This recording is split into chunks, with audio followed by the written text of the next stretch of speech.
আমাদের বাড়ির পথ হচ্ছে এটা। এই বাড়ির পথ ধরে আমরা আমার আব্বার সাথে এখন চকে যাব আলু ক্ষেত দেখার জন্য।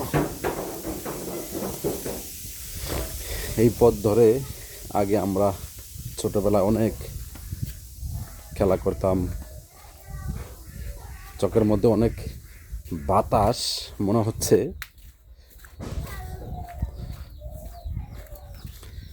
দীর্ঘদিন পরে আসলাম। কি গো ভালো আছেন নাকি?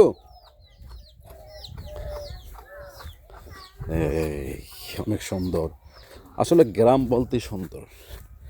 গ্রামের সৌন্দর্য একমাত্র যারা গ্রামে থাকে তারাই উপভোগ করতে পারে। এটা হচ্ছে আমাদের চক।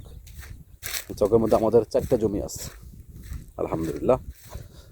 তো সব জমিতে আমরা করতে পারি না, যেহেতু আমরা বাইরে থাকি। আমরা কেউ দেশে থাকি না। আমরা 3 ভাই, আমরা 3 ভাই বাইরে থাকি। কি খবর? আয় হায়, এই আমগো জমিটা মনে হচ্ছে। জমি চিনি না, এটা আমগো জমি না আব্বা? এটা তো নাকি?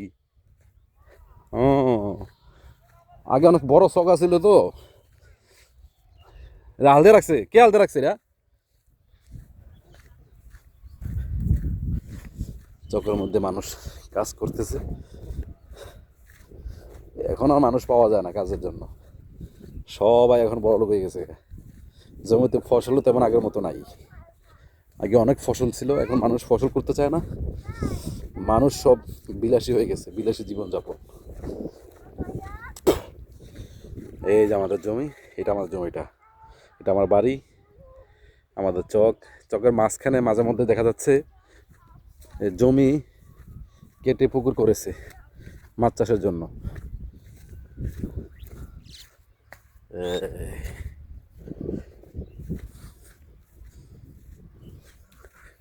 অনেক বিল্ডিং হয়ে গেছে এখন।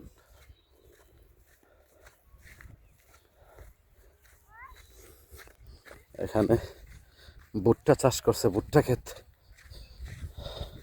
এই ড্রেন দিয়ে, এই ড্রেন করেছে নলকূপের পানি দেওয়ার জন্য প্রত্যেকটা জমিতে।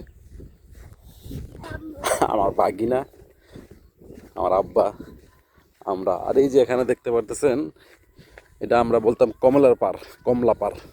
এখানে আগে মাছ ধরতে আসতাম ছোটকালে। এই চকের মধ্যে অনেক খেলাধুলা করেছি।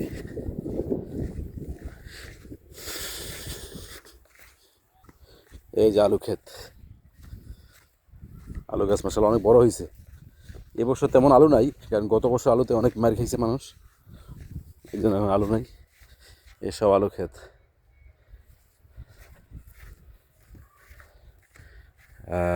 ওখানে সরিষা দেখা যাচ্ছে, এখন মানুষ কাজ করতেছে। এখনো কিছু জমি হাল দিয়ে রাখছে, মনে হচ্ছে ধান লাগাবে। একদার আছে নাই?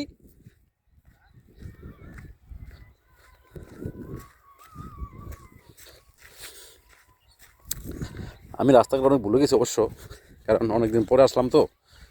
দীর্ঘ সেই 21 বছর যাবো দেশের বাইরে থাকি। দেশে আসলেও তেমন একটা আসা হয় না, কারণ মাঝে মধ্যে বর্ষাকালে আসি। এখন তো সুদিনকাল। এই যে রাস্তার পাশে অনেক বাড়ি ঘর দুয়ার হয়ে গেছে, এই জন্য জমিগুলো অনেক, এই চকটা অনেক ছোটো হয়ে গেছে এখন। এই যে মাশাআল্লাহ অনেক বড় বড় গাছ হয়েছে মাশাআল্লাহ। আলু আর ভুট্টা, আর ওখানে সরিষা দেখা যাচ্ছে একটা জমিতে মাত্র, ওই সামনে সরিষা। হাঁটো। আমার বাগিনা বলতেছে যেই জমি দেখে সেটাই বাগিনার। রাস্তার পাশে এখন ঘর হয়ে গেছে, সব ঘর আর ঘর। এই যে বিল্ডিং আর বিল্ডিং। এই পুরো আমাদের চক। আমি একটু ঘুরে দেখি আপনাদেরকে। এই যে এটা আমাদের গ্রামের চক। কি রে? আলু গাছ। আমাদের ক্ষেত, আমাদের আলু ক্ষেত। মাকুমা, চলো চলো চলো চলো। আমাদের একটা ক্ষেত এখানে, একটা ক্ষেত ওখানে দেখেছিলাম, আপনাদের দেখাইছি। আর এখানে একটা ক্ষেত, এই যে আলু ক্ষেত। এই আলু ক্ষেতটা আমাদের। মাশাআল্লাহ গাছ বড় বড় হয়েছে মাশাআল্লাহ। আলু বরাবর হয়েছে। এই ক্ষেতটা আমাদের, এই যে এই ক্ষেতটা মাশাআল্লাহ অনেক বড় গাছ হয়েছে, আশা করি ভালো ফলন হবে ইনশাআল্লাহ। ওই দিন পাশে একটা বড় বিল্ডিং,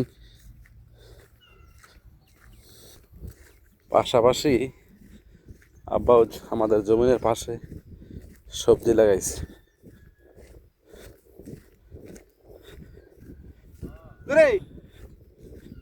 এই জায়গা থেকে পানির ব্যবস্থা করা হয়, এখানে অনেক মাছ পাওয়া যায় অবশ্য এই জায়গা থেকে।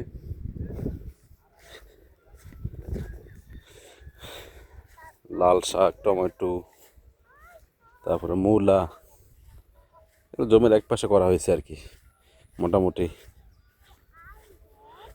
খাবারের জন্য একদম খুব সুন্দর ব্যবস্থা মাশাআল্লাহ।